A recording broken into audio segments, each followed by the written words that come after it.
Good morning, welcome to another episode of Random Guy number 6. Today we're going to be starting stage 2 of our kitchen remodel. So in stage 1, we did these lights. Today all we're going to do is basically we're going to take this refrigerator and we're going to move it right here. Now I already took the liberty of removing the cabinet that was there, so it was a ton of food stuff. We just kind of moved it over here out of the way. But that's going to basically deleted. We're going to put in a new pantry right next to the refrigerator, right along in here. And eventually we will put in another counter and another cabinet up here and maybe a cabinet over the fridge. So today all we're going to focus on is just getting the fridge out, moving it over. We're going to have to move the electrical. We're going to have to move the water. And so we're going to cut into the wall, drill some holes, and see how it goes.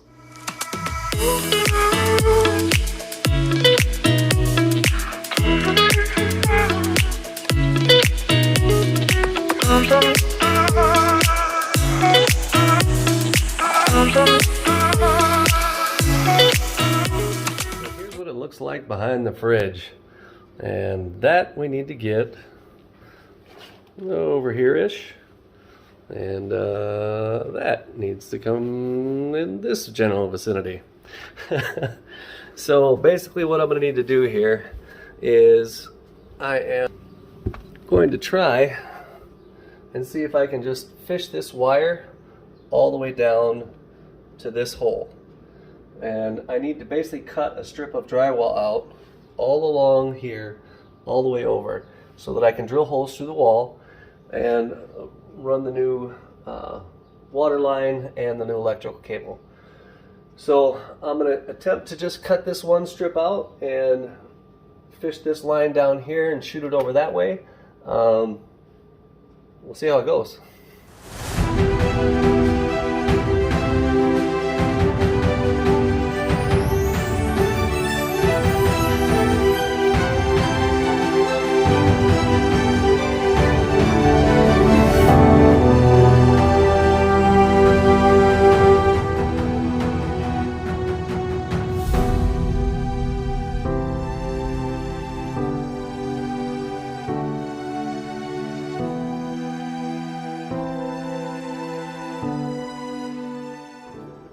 As you can see now, I got my lines all marked out. Basically that's the rip that I'm going to take out of the wall, and then I am going to have to put a an outlet up here. So when I get over here and I figure out exactly where the studs are, which I kind of have them marked out with a stud finder, but I don't know, it's acting kind of weird. Maybe it's an old cheap stud finder. So when I get all the way over here, I know exactly where the studs are. Then I'll mark my verticals to cut up. And I'm just trying to make this, you know, as clean as possible so that when I slap new drywall in and retexture it, it just goes a little bit easier. So I'm going to get the skill saw and set it up to the depth of the drywall, and we're going to get cutting.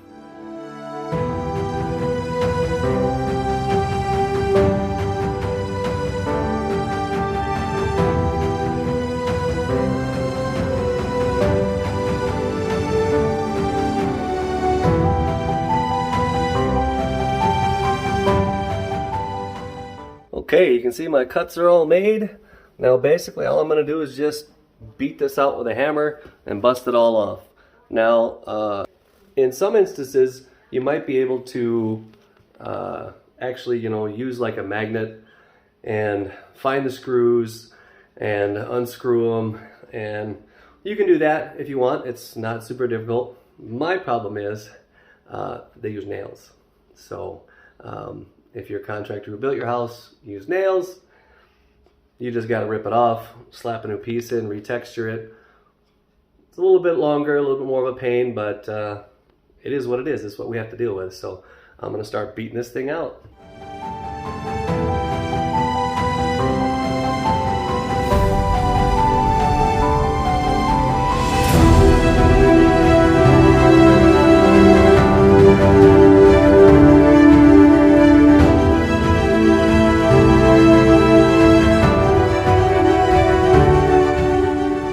Okay, I got all my drywall removed, and next I just need to cut along this stud all the way up to where I want to put my outlet, and same on this one. Now on this one I know there's 2 studs here because I can see it, and on this one there's only 1. So here we want to make sure we try and cut in the middle as much as possible so that when we replace the piece of drywall that goes in here, it's got something to screw to, and this one's the piece that we cut over here still has something to screw to as well.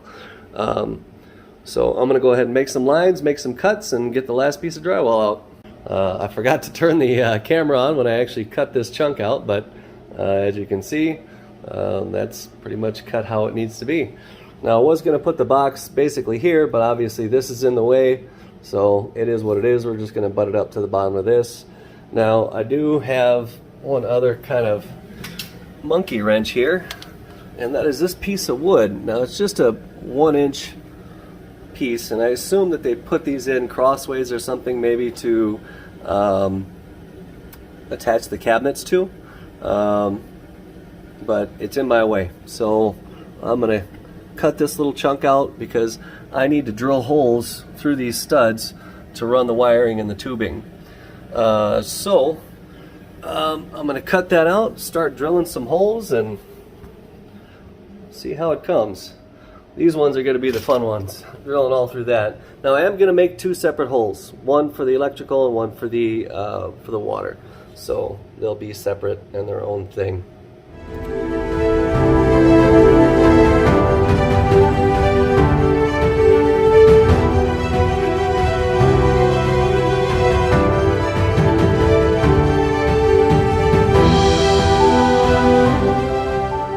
So now that I've cut out that piece of wood, I notice there's seems to be a water pipe here, but it doesn't go anywhere. So it literally runs into the corner and doesn't come around anywhere else. So let's go outside. Let's see if it goes outside or what it is, because I have no idea. There's no water along this entire wall. So I'm mildly confused, which I guess at my age happens. All right, okay, well, that's what it is. There seems to be some kind of a drain pipe. I don't know if it's coming from maybe the washer, but that doesn't make any sense because that should go down the sewers. So I don't know what it is. Maybe it's just a vent pipe or something for the washer. Maybe just to get the air out. So, well, we know there's not water going through it, and I didn't plan on cutting through it anyways, so no big deal. But at least we know what it is. So you'll probably run into stuff like that if you're doing your own projects, and a lot of times that's all it takes is just walking outside and seeing if you can figure out what the heck it is. So I'm going to drill these holes in and start running some tube and some wire. Before I begin drilling, let's talk about tools to have. So this is an extremely nice right angle drill with a lot of power. So if you can afford that, that is number one, probably the best thing you can get. It'll eat through this wood. With these speed bore bits, very, very easily. Now, if you're on a budget, or if you need to get into tight spaces, you can go to like your Harbor Freight. You can get these little short stubby ones, and what you can end up doing is these are two 90 degree angle bit ends that you can put basically on a cordless drill. So you basically just take that, shove it in there, and you can put it on the end of any cordless drill, and you can kind of do the same thing. Now obviously this is not going to have the amount of power as that, so you really got to be careful not to burn up your drill. So, but you can do it, it can be done if that's what you have. All of these things are fairly cheap. I think these are like maybe 10 or 20 bucks, and like a set of these is maybe 10, and a set of these is probably the same. So you can get all the tools that you need to do this fairly cheap, but if you have it, go get the big boy. Make your life a million times easier.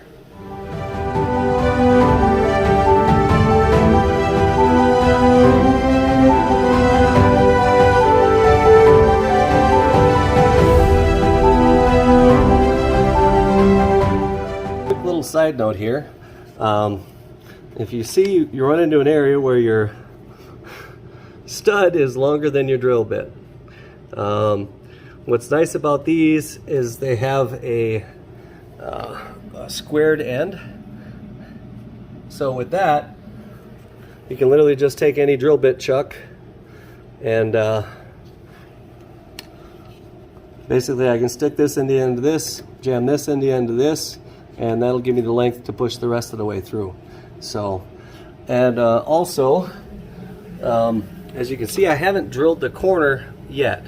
Now, all of these drills that holes that I've currently drilled are all drilled at 5/8 because that's really all I need to give the hose and the wire enough room to get through and kind of be comfortable. But on the corner, because you're doing that 90-degree corner, a little bit bigger hole is just going to make it easier on yourself. So I'm going to go up to a 3/4 on here. I'm going to try and angle it a little bit this way and a little bit that way if I can. But having a bigger hole to make that corner just going to make your life a ton easier. So I'm going to keep on drilling.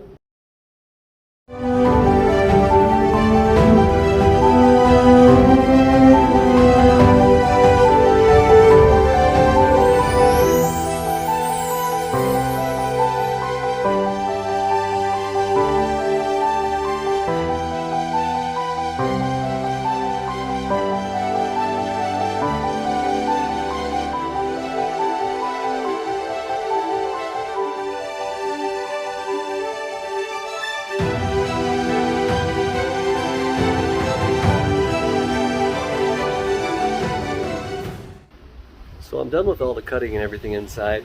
Got all the holes drilled, all the drywall's off, but my grandma is taking a nap in the living room now. So I'm gonna keep working. All I really need to do is run the wires, run the hose. Nothing that's gonna be too loud anyways, so if I start talking to you while I'm inside and I'm keeping my voice low or kind of whispering, now you know why. Until she wakes up, I can't really go full volume.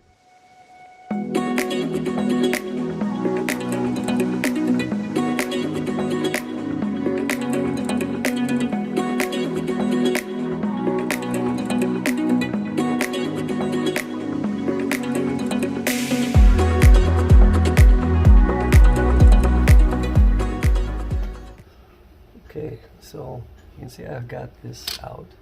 If we look inside, there is right in the back on the corner, there's a little notch that we're going to have to bust out, and then I'm going to take a coat hanger and basically I'm going to fish a coat hanger down through the wall and attach the wire to the end of it to get it started and get the wire to go where I need it to go. So you don't need professional tools. Coat hangers work just fine. You can even tape a couple together if you need something a little longer. If they're a little bit stiffer, it's a little bit better. So try and get a little bit of a stiffer one and it'll make your life a little bit easier. You'll be able to push through the insulation and stuff like that. Now I am still working with live wires, so my suggestion, if you are still working with live wires and not being an idiot, or if you're being an idiot like me and playing with live wires still, grab some electrical tape and tape your socket up just to make sure that, or at least help you not get zapped. If you're smart, you'll go just turn your breaker off, but I like to live life dangerously. I'm kidding, I know what I'm doing, so. But I am going to be using this coat hanger around here and I don't want it to slip off for some reason, tap something, and as soon as you do that, then you're zapped and having a problem, a really bad day.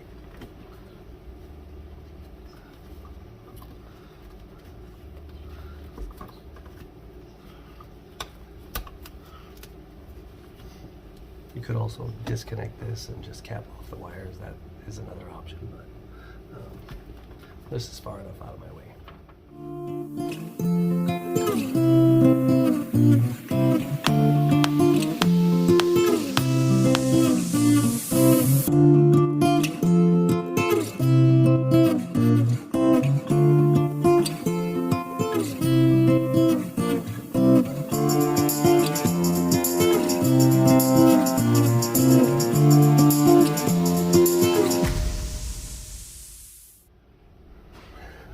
Okay, well, it would seem that halfway down in this cavity there's a stud.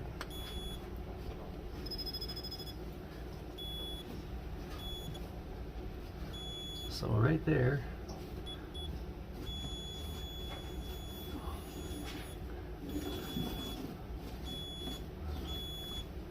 I keep running into a stud. So it looks like I am going to have to cut this little piece of drywall out, and then I'll be able to run the wire, hopefully. So of course Grandma is still sleeping, so I'm going to attempt to do this by hand, the quiet way. Wish me luck.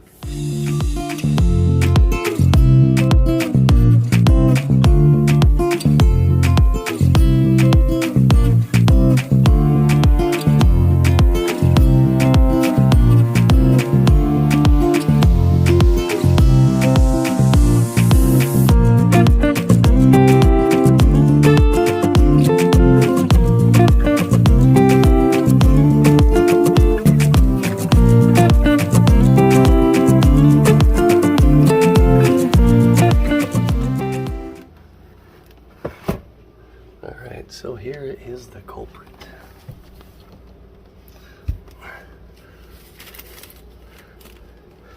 I'm running my wire down here and I keep hitting this, and I need to get in this tiny little slot that's in between. So I think I should be able to run the wire now, I hope. We'll see.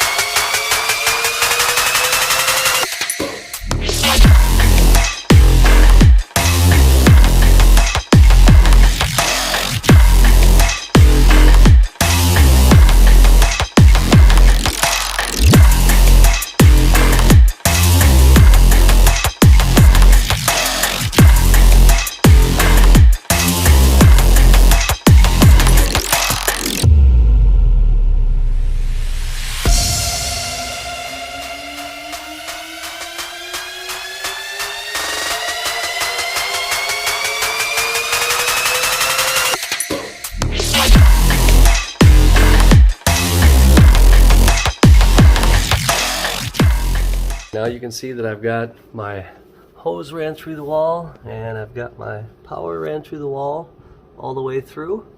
So what we're going to do next all along here is I actually need to staple this to the wall all the way up, and then I need to install my box right here. Now the boxes that I like to use are fully adjustable. So they look basically like this. They've got this little metal tab kind of on the front, and basically you just screw it into the face of the stud, and you can screw it into the side of the stud, and this little piece here adjusts the entire box to wherever you need it. It just makes life a little bit easier. Because I have drywall that's already up, what I'm going to end up doing is taking these little tabs that are kind of hooked over. These is what you would actually just hook around a stud, but I've got two studs together, so I'm just going to take these tabs and bend them with channel locks and break them off, and then just take some drywall screws, screw it in, and run the wires up. So we're getting close at least having power and water.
right, so now I have all of the outlets installed. I got that one's good, that's all wired up.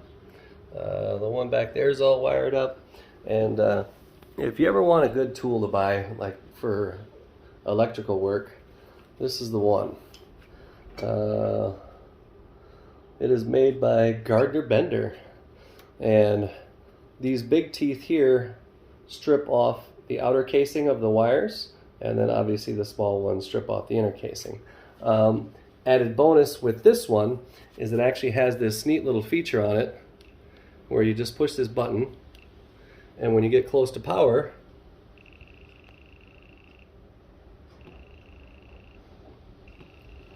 and you can use that to check singular wires to make sure you don't zap yourself, or just to see if there's a live wire there that shouldn't be live. The last things I got left to do here is basically I'm going to take the old plastic that was there, and I got to restaple it on, so I got to put the vapor barrier back up. And I think I kind of did okay with the drywall when I ripped a lot of it off. So I'm going to be able to reuse a lot of it, and so I'm going to screw that back on, at least the pieces that I can use. And then whatever pieces I don't have enough to fill, I'll just grab some new pieces of drywall and slap them in, and maybe we'll throw a little coat of mud on them right away too.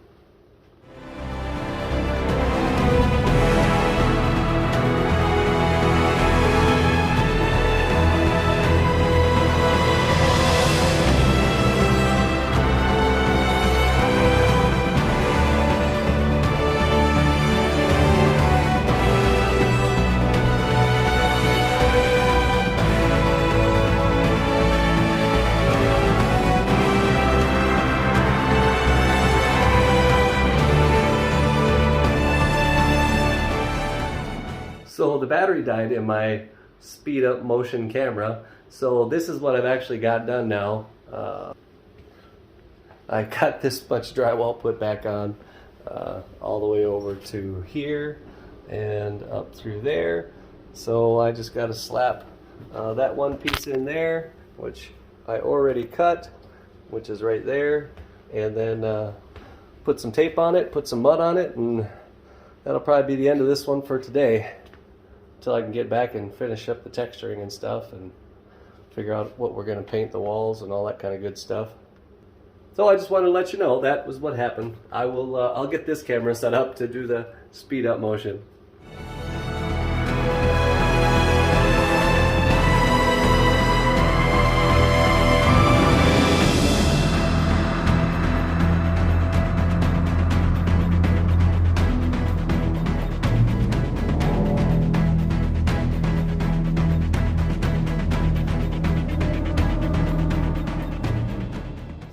Fiber tape on all my joints now.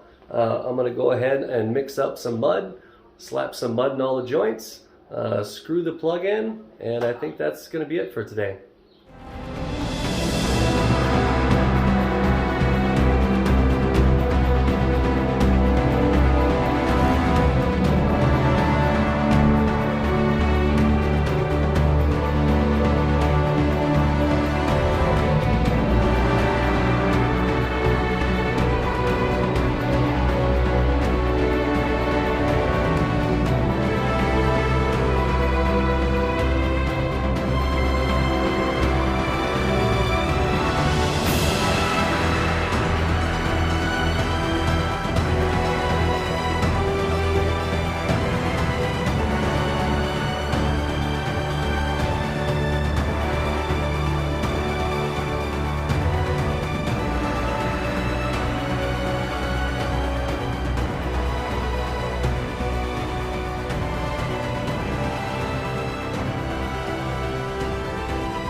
Well, everything's taped and mudded, and I'm going to say that that's going to be it for the day.